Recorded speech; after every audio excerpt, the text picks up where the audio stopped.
All right, let's talk about building a financial safety net, and I mean doing it fast. This isn't just theory, okay? This is a practical, step-by-step guide for creating that cash reserve that's going to protect you from life's totally unexpected and usually expensive curveballs. Just take a second and really think about this. If your car died tomorrow, or you got a surprise medical bill, could you actually cover it without whipping out a credit card? For a lot of us, the honest answer is a pretty stressful no. And that feeling, that's exactly why we're talking about this today. So the answer to all that anxiety is what we call an emergency fund. Now, let's be clear, this is not money for a vacation, it's not for a new phone. It is a dedicated pile of cash for one reason and one reason only, to handle real emergencies without digging yourself into a hole of debt. You gotta think of it as your own personal financial shock absorber. Okay, so where do we even begin?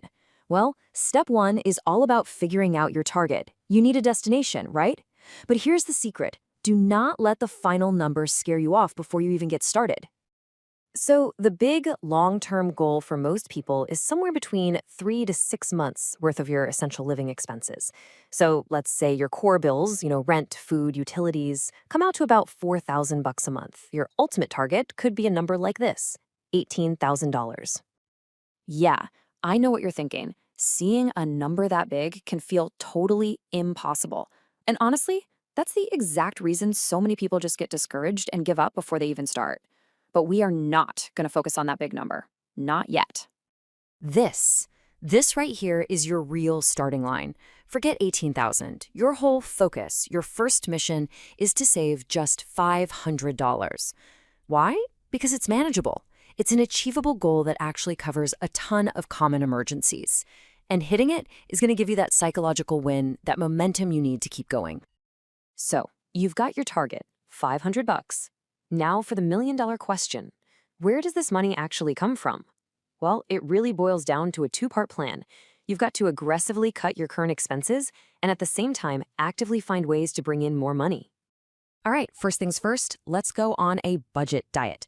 I want you to pull up your bank statements and be ruthless. Seriously, cancel those streaming services you forgot you even had. Call up your internet and phone companies and ask for a better rate. You'd be shocked at how often that actually works. And those little daily habits, like buying coffee, they add up way faster than you think. And what's really wild is seeing how these tiny changes can turn into big money. I mean, look at this. Packing your lunch instead of buying it could free up over $200 a month. Add in making your coffee at home and canceling a couple of subscriptions you don't use, and boom, you could easily find an extra $300 in your budget every single month just from these little tweaks. Now, the other side of the coin is boosting your income. Any kind of extra cash that falls into your lap, like a tax refund or a bonus from work, that should go straight into your emergency fund, no questions asked. And then there's the real game changer, actively making more money. And this really puts it into perspective. A side hustle, whether it's driving for a delivery service, doing some freelancing online, or even just selling stuff you don't need anymore, it's not just for pocket change. This can be the rocket fuel that gets you to that first $500 goal in a matter of weeks, not months. Okay, so you found the cash. Now, how do you make sure it actually ends up in savings? This, my friends, is the secret weapon, automation. Taking your own willpower out of the equation is the single most effective way to save money consistently. It's a total game changer. And the best part is, it's so simple to do. You can literally log into your bank account right now and set up a recurring transfer from your checking to your savings account. Just make sure you time it for the day you get paid. This is that classic pay yourself first method. The money is saved before you even get a chance to think about spending it. It's truly effortless. All right, so where should this emergency money actually live? Because putting it in the right place is absolutely crucial.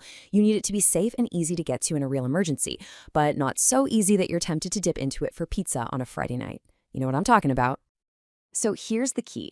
A high-yield savings account is basically the perfect home for this fund. Why? Well, it's separate from your daily checking account, which cuts down on temptation. It's liquid, meaning you can get the cash fast when you need it. And it actually earns you a decent interest rate. Keeping it in your checking account gets you basically nothing, and putting it in the stock market is just way too risky. The last thing you want is for your emergency fund to be cut in half right when you need it the most. So, we've covered the tactics, we've got the plan. Now let's talk about the mindset. Because the ultimate goal here is to turn saving from this, like one-time project, into a permanent habit. Consistency is what builds real financial security over the long haul. And hey, if saving ever feels like a struggle, just look at the math on this. Finding just $5 a day to save, that's basically the cost of one fancy coffee, adds up to over $1,800 in a single year. It just proves that these small, consistent actions have a massive, massive impact over time. And if you like a more structured approach, you can try to gamify your savings. The 52-week challenge is a great way to do this. You just save $1 in week 1, $2 in week 2, $10 in week 10, and so on. By the end of the year, you've painlessly saved almost $1,400, a lot of times without even really thinking about it. And here's one last little powerful tip to keep you on track. For any non-essential thing you're tempted to buy, force yourself to wait 24 hours. That simple little pause is often all you need to decide if you really need it, and it totally short-circuits those impulse buys that can wreck your progress. So there you have it. You now have the complete playbook. The path to financial security isn't about some giant leap. It's about a series of small, smart steps taken over and over again. So the only question left is, what's your first move going to be? Are you going to go cancel the subscription right now? Set up that automatic transfer? List something for sale online? Whatever it is, your future self is going to thank you for starting today.